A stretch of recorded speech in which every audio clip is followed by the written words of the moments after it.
Sa pagpapatuloy ng cross-examination kay NBI Director Attorney Melvin Matibag, binusisi ng defense team ni Vice President Sara Duterte ang pattern of violence umano ng bise na sinasabi ng prosekusyon.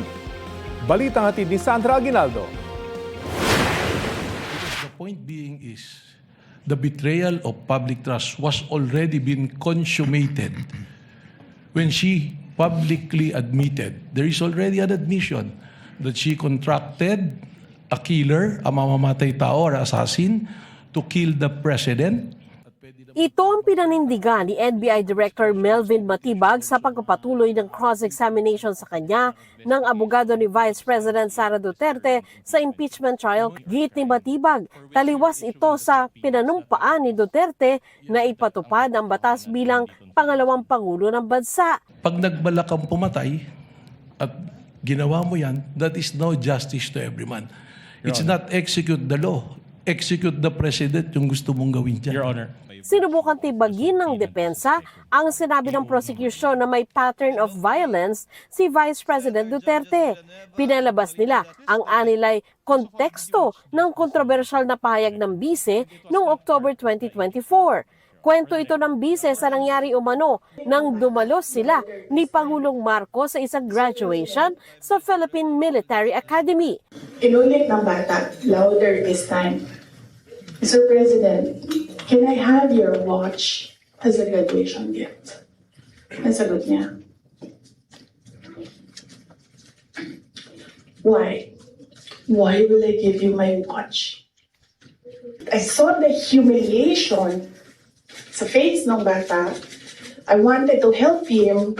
Gusto ko sabihin sa kanya, itong relo ko na lang. And then I realized na baka mas lalong mapahiya yung bata if I do that. So I just imagined myself cutting his head.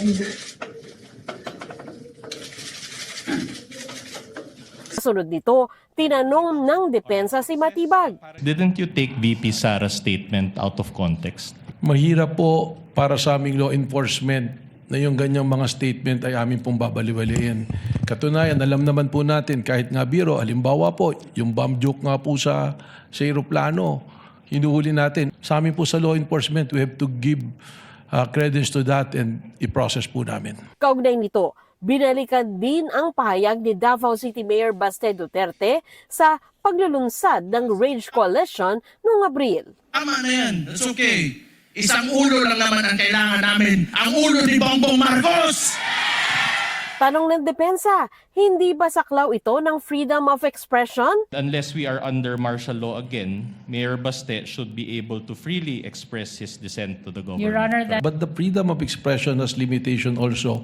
Kung ito po ay nagbabiolate na ng batas, banta po sa kaligtasan ng Pangulo na naging banta na rin po sa pambansang seguridad po. Kinuwestiyon naman ni Senator Judge Panfilo Lacson kung bakit hindi inimbestigahan at kasuhan din si Mayor Baste. We will be contemplating also on filing a grave threat and inciting to sedition as well. Baka meron double standard. Bakit kayo nag-focus kay Vice President pero hindi nyo in-apply kay Mayor Baste?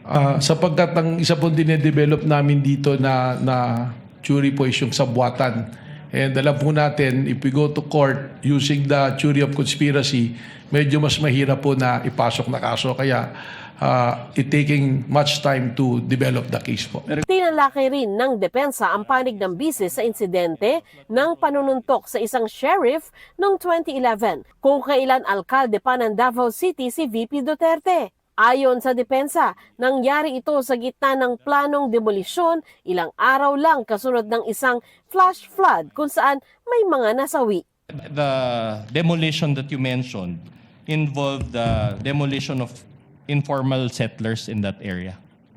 Opo, kaya po may order of eviction. Ibig sabihin po, informal settlers po yung Are you papalis. aware that 30 people died during that incident? I have no knowledge of that, Your Honor. So in other words, are you also aware that it was the sheriff's refusal to provide the 2-hour extension? That's why VP Sara got Well, that angry. is the claim of the then mayor. If you know only, if you know. I have no knowledge You of have no that. knowledge. All right. Binalikan din ng depensa ang affidavit ng nagpakilalang Davao Death Squad hitman na si Arturo Las Cañas na witness din laban kay dating Pangulong Rodrigo Duterte sa kanyang kasong crimes against humanity sa ICC. Ayon kasi sa NBI, ginamit nilang open source intel ang sinabi umano ni Las Cañas na may kinalaman ang bise sa extrajudicial killing noong alkalde siya ng Davao. Without verification, you decided to believe the contents of the document that you obtained? Isinama lamang namin po ito, isa dun sa mga factors na sinasabi po natin, yung pattern of violence na tinatawag. At doon po, doon sa paragraph 270, sinasabi nga po na may kinalaman sa extrajudicial killing si dating Mayor Sara Duterte at in fact, sabi pa nga niya, huwag nyo nang barilin, kidnapin nyo na lang. Did you decide to believe the contents of the document without verifying it with Las Cañas? Yun nga po yung sagot po, hindi Yes. kaagad. Kaya po ikinikwento ko nga kung paano po namin nagamit yun. Alright. Pero may question ng depensa kaugnay sa umano'y kaso ni Las Cañas. This is the same Las Cañas who was charged by the Senate panel led by then Senator and still Senator Panfilo Lacson with a recommendation for perjury. Is he not? Hindi ko po nabalitaan yung kung sinarge siya ng perjury. You mentioned na pinapaniwalaan niyo na siya ngayon as clarified by the chair. So are you saying that pinapaliwanaan niyo na ngayon without issuing a subpoena to Las Cañas and verifying it? Hindi po nag-issue ng subpoena kay Las Cañas, pero meron pong naging verification process. May nilinaw naman si Lacson. Pero gusto ko lang i-correct na hindi ako nag-file ng perjury.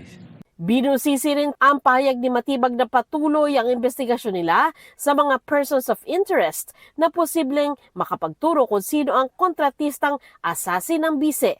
Paano pala ho ninyo ito natalisod o natunto ng impormasyong ito? Gayong sa kanya pong press con, wala naman pong siyang sinabi kung sino mga taong ito. Ay nagre-rely po kami sa iba't ibang intelligence report. At lumalabas po rito, alam natin yung kasaysayan, malawak po ang kanyang tinatawag na connection. Nakadevelop po ito ng mga relasyon. Unang-una na sa mga men in uniform, Vice President Sara sa security group at yung pong mga Davao Death Squad. So tiningnan po natin at tiningnan by process of elimination yung mga tao po na maaaring dun nang galing or maaaring nakakaalam.